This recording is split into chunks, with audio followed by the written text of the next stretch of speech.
Turn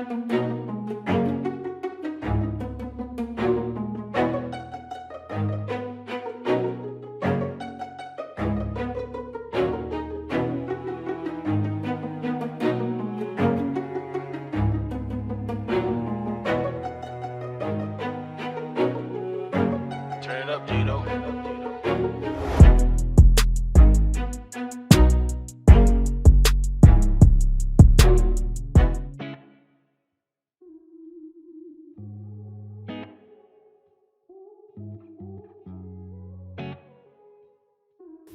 Hi. Hi, Kiran. Hi, How are you? I'm good. How are you? I'm good. Thank you for asking. So, today we're talking about exchange students. I believe you're one of the most traveled people in ISEC. Currently. And they've dropped in the countries here. I've been to this. I came in the domestic countries and have not been impressive. So, I believe most of this you've been going to exchange. Exchange and conference. Wow. Good. So we're going to do exchange runs. So you can just list. This is the countries you've been to. Due to thanks to ISEC countries. Okay, I think I can start with that. I have been to Tanzania, I've been to Uganda, I've been to Rwanda, I've been to Egypt. So currently 4 ISEC. Yes. So and which one did you go for exchange? I went to Egypt for exchange. Good. So so exchange was we have 3 programs. So which one is it? I went for a volunteer opportunity, 6 weeks. Actually, that was way before I actually joined ISEC. It was my first touch point, it was my first experience with ISEC. That is why I fell in love with ISEC. God, that's nice. So why? You were asked why did you go on exchange? When did you decide that I want to volunteer in this strange country? That's a great question. So I was introduced to ISEC by my sister. She had actually gone for exchange, same country, but a different program. And I was looking for something different. I don't like to be the norm. I normally like unique, different experiences that of course bring value and impact. So I went to the ISEC page and I was looking for something that would also not only build up, but also create impact, but also it's relevant to my field. So I got a volunteer project that is around solar engineering, and it was in Egypt. So I'm like, there's a lot of sun in Egypt, so solar engineering makes sense. So there I was, and funny enough, I've always loved the history of Egypt. Egypt has one of the oldest civilizations. It has an interesting complexity in culture. So I was looking forward to actually getting there and getting to experience it for myself. Good. So another question, maybe, how did you go about it from the moment you decided I want to do exchange to actually getting there? So first was just to understand what ISEC is all about. So my sister walked me through it and she showed me the website, isec.org. Then I clicked on it, then started looking for opportunities because there's normally talent, volunteer, and teaching. So like I was looking for a volunteer experience then because I was linking it to my attachment. So I was like, let me go for this experience. So once I started got an opportunity relevant to me, I applied. Then a few weeks later, I was called for an interview so that I can actively get to see if I match the experience. So it took, the interview was very short, precise, and straight to the point. And the beauty of it was done by someone like me. Actually, someone 2 years older than me. So it was quite shocking. I'm like, okay, how is this happening? So I got someone to interview me, and after that, I qualified, and now it was actually getting my visa, my papers right, and of course the ticket, and of course understanding where I'd be staying in Egypt. So I got my visa. It took around 6 weeks to come out. Then, of course, by then I already had the ticket, and I like planning my time, so I applied for it 6 months before I traveled. So everything was set by then. My passport was clear, everything was set. So that is how I actively went through the documentation of it for me to be able to fully experience Egypt. So during December, till to November, I went into this beautiful unknown country called Egypt. Yeah, so that's it for me. Great. Were you traveling alone? Yes. Actually, oh sorry. I was traveling alone, and it was by design. I wanted to discover myself, and the best way you can actually do it is in a foreign country. That's a beautiful thing. The second one is you trying to understand yourself and the values you have. So I traveled alone, looking for more friends, more networks, and just trying to push myself to become the best version of myself. Good. So what would you just give us a random of your first day there, particularly in Egypt? So in this new country all alone. So I had this perception, although it's a bias, I thought everyone is shock on me.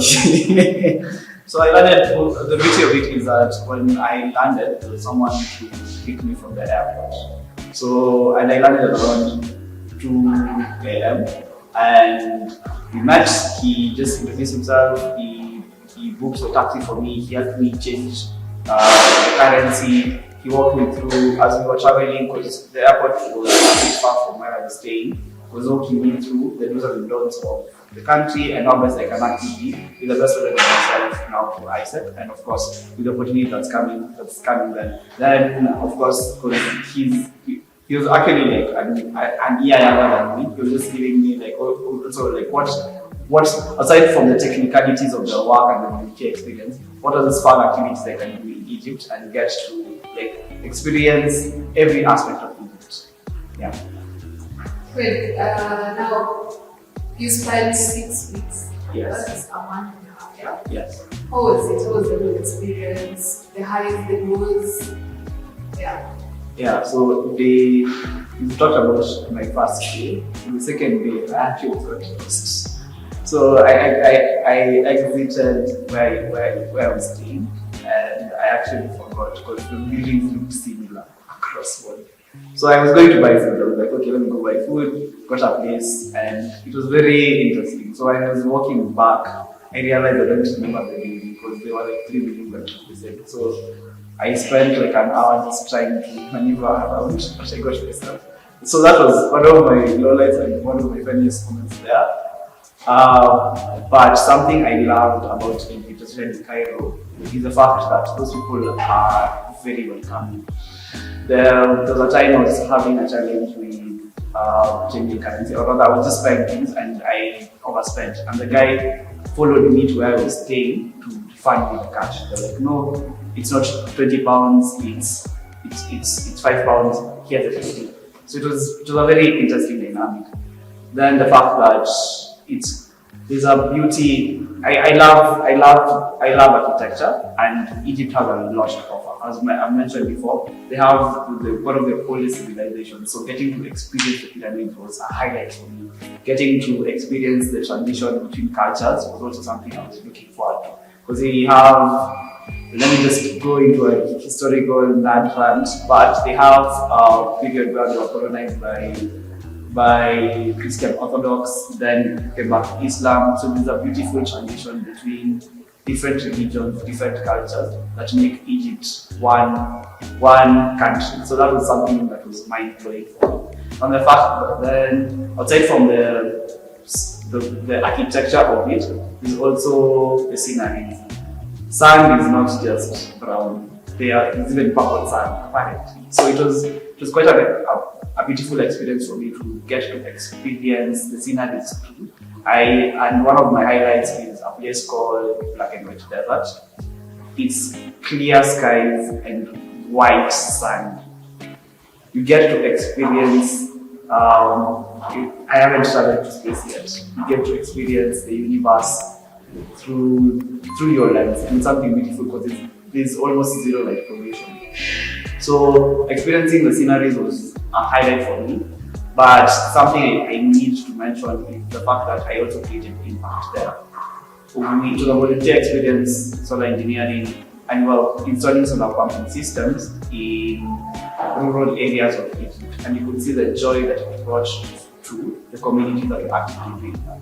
And I felt at home there because I was actively creating impact. Something I thought I wouldn't be able to do maybe, until I was maybe 30s, 40s, where I actively had money to fund events and do those things.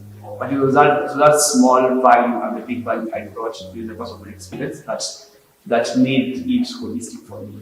Then lastly, I had fun. Like we had a lot of enjoyment opportunities in Egypt. And I won't disclose a lot because the only way you can actually see it is when you experience it. Yeah. Because you say you had fun, and you had to have friends. So you went alone. How was the experience of making new friends, getting to meet new people that you don't like, have this common thing with? How was that experience involved? That's a great question. So we were staying in a room for 3 other guys, and we started having like a small community in our room. And actually all of them were Indians. So there were times we started speaking Hindi and the dialects that are there. And because now we became a bit closer, we thought that I could also speak. So you see, someone in sentence starts speaking Hindi, and I'm just here, I'm like, what in the world are you speaking about? But the one connecting factor we had is that we were brought there by Isaac, and that was the bonding space because none of us was actively doing the same project. So I had people from India, there were Brazilians, there were a lot of people from different countries in South America. So how I went about it is actually, it was a good challenge for me because I'm an introvert. I don't like new social interactions. I normally shy away from new conversations. But that was the point where I actively challenged myself. Because I was like, at the end of the day, for me to truly experience not only Egypt's culture, the different countries from Brazil to India, all these different cultures and different perspectives, and actively have conversations with people. So how I went about it is introducing myself. Hi, I'm Frank, I'm from Kenya.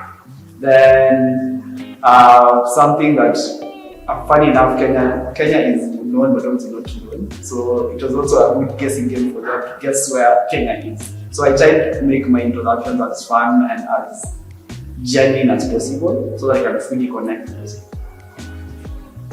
people. So you already talked about your project, but I feel like I want to be like, how was it in general? How these people you are living with, were you working with them, or did you also meet new people you were working?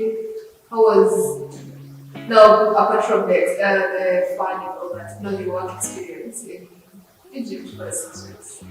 Okay, so the work wasn't redundant because it was a volunteer experience.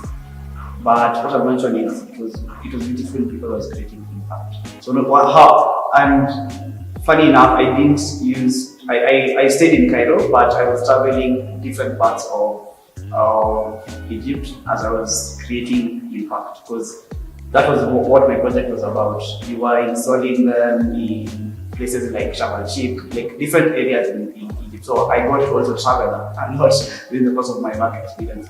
And my boss, his name was Osam. He used to also be very interactive because he wanted me to learn on the job. So he used to ask me very technical questions mid conversation. So it was very interesting for me. So I also created networks during the course of that experience. And I also found someone who could teach me Arabic, and I used to teach him English. So normally when we were going for the projects, we used to speak there because it was a bit far from where we stayed, like 4 hours, 8 hours worth of travel. Then we sit down together. Then it was like a class. I was like Duolingo at the end of the day.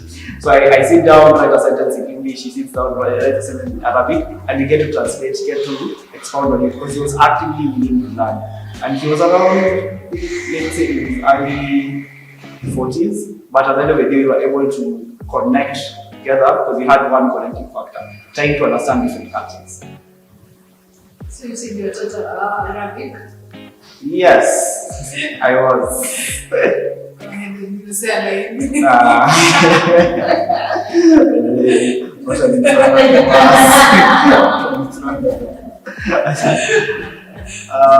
okay. I don't remember a lot, let me not lie, but something I found interesting with the language itself is Swahili borrows a lot from Arabic. So you even find like the different consonants, say like even numbers, Saba, different numbers, different things would actually pick from them. So those are the key things. I was very adaptive, so I crammed what I needed to know. So yeah, there was that, and also funny enough, we borrow some bits from Hindi. An example would be chapati. There's chapat from their perspective. So I got to not only experience the delicacy from India, but also get to learn that Kiswahili is a beautiful amalgamation of different languages and different cultures that builds up to now what we talk about. So I can't, to be honest, currently my Arabic is bad.